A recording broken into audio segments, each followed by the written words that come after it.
बिहार की राजनीति में एक बार फिर चाचा भतीजे आमने सामने आने वाले हैं। मुख्यमंत्री नीतीश कुमार और तेजस्वी यादव के बीच फिर मुकाबला देखने को मिलने वाला है और दोनों की साख दांव पर लगी है। दरअसल 10 जुलाई को पूर्णिया की रुपौली विधानसभा सीट पर उपचुनाव होने हैं। रुपौली विधानसभा सीट पर एनडीए और महागठबंधन के उम्मीदवार आमने सामने हैं, जिसे बचाने के लिए दोनों गठबंधन के कई नेता और कार्यकर्ता दिन रात चुनाव प्रचार में लगे हुए हैं।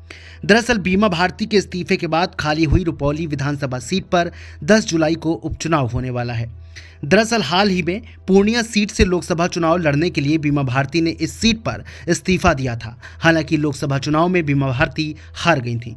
रुपौली उपचुनाव के लिए महागठबंधन की तरफ से आरजेडी उम्मीदवार बीमा भारती और एनडीए की तरफ जेडीयू उम्मीदवार कलाधर मंडल को चुनावी मैदान में उतारा है। वहीं इस बार चुनाव वीरण में निर्दलीय शंकर सिंह ने उतरकर चुनाव को रोमांचित कर दिया है। रुपौली उपचुनाव पर काफी कुछ हालात पूर्णिया लोकसभा जैसे दिख रहे हैं।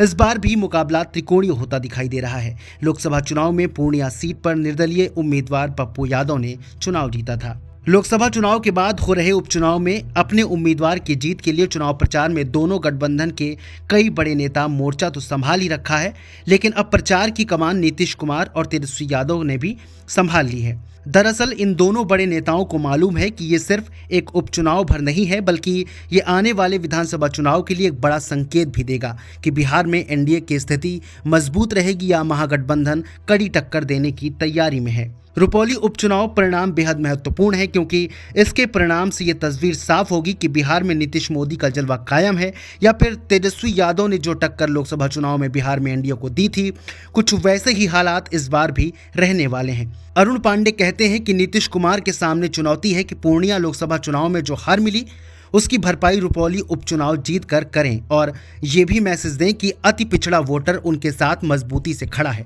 वहीं तेजस्वी यादव ने भी एमवाई समीकरण से अलग जाकर अति पिछड़ा कार्ड खेला है।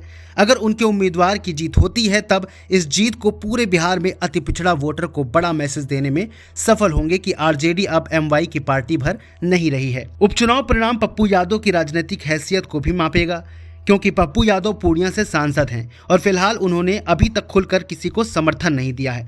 अगर तेजस्वी यादव की पार्टी आरजेडी की उम्मीदवार जीत जाती हैं, तब तेजस्वी ये मैसेज देने में सफल हो जाएंगे कि लोकसभा चुनाव में पप्पू यादव भावनात्मक वजह से जीते थे, लेकिन जनता आज भी आरजेडी के साथ ही है। वहीं नीतीश कुमार के लिए उपचुनाव परिणाम इस मायने में महत्वपूर्ण हो सकता है कि अति पिछड़ा वोटर उनके साथ पूरी मजबूती से खड़ा है।